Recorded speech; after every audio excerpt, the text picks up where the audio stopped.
새로운 미래와 결별한 개혁신당에 김종인 전 국민의힘 비상대책위원장이 합류하면서 주목받고 있습니다. 이번 총선에서 개혁신당의 공천 작업을 주도하게 됐습니다.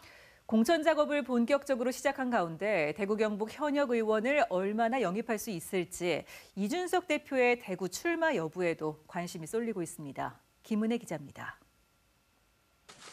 선거 전략가, 킹메이커 같은 수식을 받는 김종인 전 국민의힘 비상대책위원장이 공천관리위원장으로 개혁신당에 합류했습니다.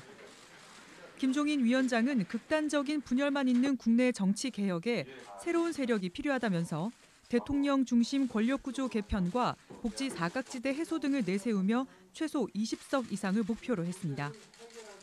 하지만 고정 지지층이 두껍지 않은 상황에서 개혁신당이 지지자는 물론 후보를 얼마나 확보할 수 있을지가 관건입니다.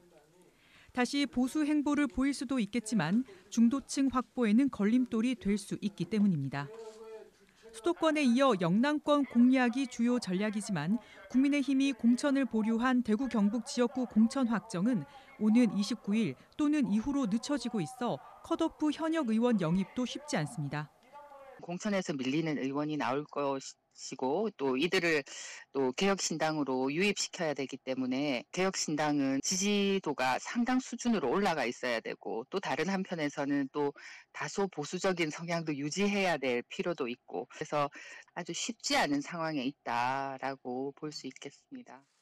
이런 가운데 김 위원장은 이준석 대표의 대구 출마를 언급했습니다. 자기 고향도 되고 그리고 이준석이 계속해서 자기는 보수주의자라는 얘기를 많이 하잖아요. 예. 그쪽이 굉장히 보수성이 강한 곳이니까 보수성이 강한 곳에서 정치 신인을 양성한다는 이런 측면에서 호소를 할 것 같으면 맥힐 수 있지 않나 이렇게. 이준석 대표는 모든 걸 틀 안에 놓고 검토하겠다고 했지만 대구 출마 가능성은 높지 않을 수 있음을 내비쳤습니다. 대구 전체가 아마 저 견제에 들어올 가능성이 있습니다. 대구의 다른 국민의힘 후보들이나 전체 그리고 뭐 당연히 관심을 끌 테니까 중앙에서도 그런 지원이 올 테고요. 그래서 굉장히 외로운 싸움이 될 겁니다. 대구에 가게 되면 그게 이제 문제인 거죠. 알겠습니다. 총선이 40여일 앞으로 다가온 가운데 개혁신당 공천과 후보 영입이 대구 경북 보수 표심에 어떤 영향을 미칠지 관심을 끌고 있습니다. MBC 뉴스 김은혜입니다.